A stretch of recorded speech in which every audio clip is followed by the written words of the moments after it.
Francophonie se tiendra demain à Antananarivo, la capitale de Madagascar. Déjà plusieurs rencontres ont eu lieu en marge de ce sommet avant l'arrivée des chefs d'État et de gouvernement, dont le Premier ministre Justin Trudeau. C'est le baptême de feu de notre ancienne gouverneure générale du Canada, Michaëlle Jean, pour qui c'est le premier sommet à titre de secrétaire général de l'Organisation internationale de la francophonie. Alors pour parler de ce sommet, je reçois Frédéric Bérard. Il est co-directeur de l'Observatoire national en matière de droit linguistique, chroniqueur au journal Métro et chargé de cours à la faculté de droit de l'Université de Montréal. Monsieur Bérard, bonjour. Bonjour. Peut-on commencer par faire peut-être un petit bilan des discussions, des rencontres de cette semaine avant l'ouverture du sommet demain? Oui, en fait, c'est ça. On était dans le pré-sommet depuis maintenant quelques jours. Difficile, il y a pas, comment je dirais, il y a pas de ligne consensuelle là, qui est sortie à cette étape-ci, ce qui est un peu normal. Hein, c'est seulement des discussions préliminaires, des échanges. Les gens arrivent. Il y a eu plusieurs problèmes logistiques hier, mais tout devrait être sous contrôle pour le début des discussions formelles demain. Alors de quoi il sera question d'ailleurs en fin de semaine? Ben, évidemment, on parle de francophonie, hein, ça va de soi. C'est le dénominateur commun de tous les participants, si je peux dire.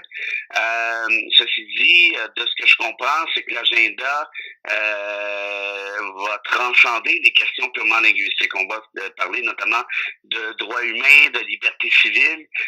Justin Trudeau s'est engagé à parler notamment du droit des femmes, ce qui est quand même intéressant, et du droit des enfants. Par exemple, le droit à ne pas être marié contre son consentement et aussi là, certains droits en rapport à l'interdiction de certains services de manière physique. Pardon. Et toute la question des droits homosexuels aussi, je pense, parce que toutes ces questions-là, en fait, c'est parce qu'il y a beaucoup de pays africains et dans ces pays-là, il y a des problèmes dans certains pays, c'est ça, en fait. Hein? Oui, c'est ça. Et là, vous comprenez que l'exercice est excessivement délicat. Là, on a les deux pieds dans la piscine de la diplomatie, là, si je peux dire. Comment jouer un rôle de leader par rapport à certains États qui seront présents sans froisser ces mêmes États. Ce sera là le défi de Justin Trudeau. À titre personnel, je suis plutôt satisfait dans l'optique où le Canada est un pays qui peut être excessivement influent à l'échelle internationale, qui est apprécié à l'échelle internationale aussi. Bon, on a eu notre période sombre avec Stephen Harper là, qui aimait mieux aller chez le dentiste que participer à des sommets comme ceux-là. Mais Justin Trudeau, lui, bon, je pense qu'il va être nécessairement comme un poisson dans l'eau, comme à son habitude. Et je pense qu'il pourra jouer un rôle plutôt proactif là, par rapport à l'ensemble des droits dont vous avez, des droits que j'ai mentionnés, que vous avez mentionnés sur les homosexuels. Et du côté de la corruption, parce qu'il y a souvent aussi beaucoup de problèmes en Afrique, est-ce que le Canada pourrait avoir une influence aussi? Oui, je pense que oui, mais évidemment, là, ça sera difficile de le faire sans froisser personne. Ceci dit, et là, c'est un peu ironique, mais le Canada a ses propres problèmes de corruption depuis quelque temps, évidemment. On parle ici d'une ampleur qui est différente, ça va de soi. Mais il faut toujours faire attention avant d'aller donner des leçons à l'étranger. Il faut bien regarder dans sa propre cour arrière. Là, on lance pas des pierres lorsqu'on vit dans une maison de verre. Est-ce qu'on va beaucoup parler d'économie? Est-ce que c'est aussi, on peut dire, comme un forum économique, cette rencontre-là?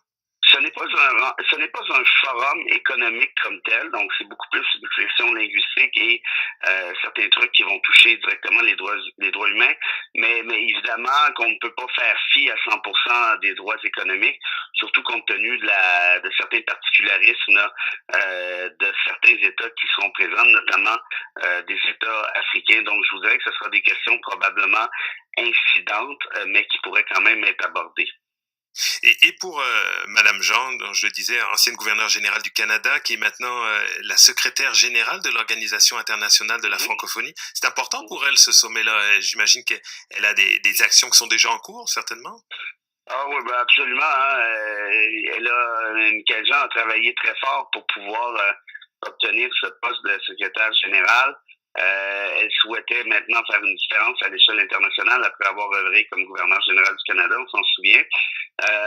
Et de ce qu'on me dit, Michaëlle Jean travaille excessivement fort et est très perfectionniste, souhaite que tout se déroule parfaitement. Donc, on verra évidemment les résultats, mais je pense qu'on peut compter sur une secrétaire générale qui est clairement engagée envers une certaine forme d'action, si je peux dire, qui pourrait émaner du sommet en question.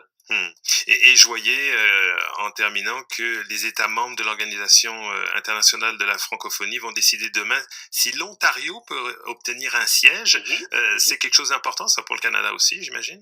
Oui, je pense que oui. Puis les chances sont excessivement bonnes quand vous avez Justin Trudeau qui vous appuie. Je pense qu'on peut considérer ça comme une chose, comme une victoire acquise. On verra, mais disons que ça regarde très, très bien.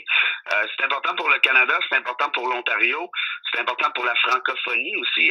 Faut pas oublier, l'Ontario est la province la plus populeuse du Canada. C'est un message très positif, je crois, qu'on envoie à l'égard de la francophonie. La ministre Lalonde va prendre la parole d'ailleurs devant les membres, leur parler de la loi sur les services en français, de réitérer l'importance de l'immigration francophone pour l'Ontario.